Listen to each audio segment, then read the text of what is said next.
Hello, ನಾನು ನಿಮ್ಮ doctor Sathya Sai Balaji ಮಾತಾಡ್ತಿದ್ದೀನಿ. ನಿನ್ನೆ ವಿಡಿಯೋಲಿ ನಾವು ಮೀಡಿಯಲ್ ಎಪಿಕಾಂಡಿಲೈಟಿಸ್ ಅಂದರೆ ಏನು ಅಂತ ತಿಳ್ಕೊಳ್ಳೋಣ. ಇವತ್ತು ಅದರ ಗುಣಲಕ್ಷಣಗಳ ಬಗ್ಗೆ ತಿಳ್ಕೊಳ್ಳೋಣ. ನೋಡಿ, ಈ ಮೀಡಿಯಲ್ ಎಪಿಕಾಂಡಿಲೈಟಿಸ್ ಹೆಂಗೆ ಅಂತಂದ್ರೆ ಕಂಟಿನ್ಯೂಸ್ ಆಗಿ ನೋವು ಬರ್ತಾನೆ ಇರುತ್ತೆ. ಈ ಭಾಗದಲ್ಲಿ ಲೋಕಲೈಸ್ಡ್ ಪೇನ್ ಕಂಟಿನ್ಯೂಸ್ ಆಗಿ ಇದ್ದೇ ಇರುತ್ತೆ. ಅದು ಬಿಟ್ರೆ ಅದೇ ಅದ್ರ ಹತ್ರ ಮೀಡಿಯಲ್ ಎಪಿಕಾಂಡಿಲೈಟಿಸ್ ಅಲ್ಲಿ ಏನು ಅಂತಂದ್ರೆ ನೀವು ಬಟ್ಟೆ ಹಿಂಡಿದಾಗ ಸಿಕ್ಕಾಪಟ್ಟೆ ನೋವು ಹೋಗ್ಬಿಡುತ್ತೆ.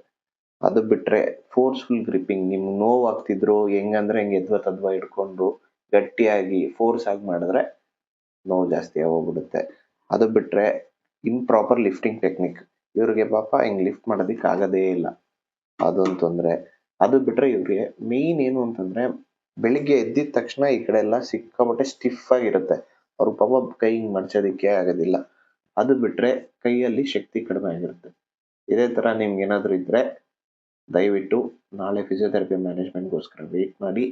ಇದೇ ತರ ತೊಂದರೆ ಇರೋರಿಗೆ ನಿಮ್ಮ ಫ್ರೆಂಡ್ಸ್ಗೆ ಟ್ಯಾಗ್ ಮಾಡಿ. Thank you.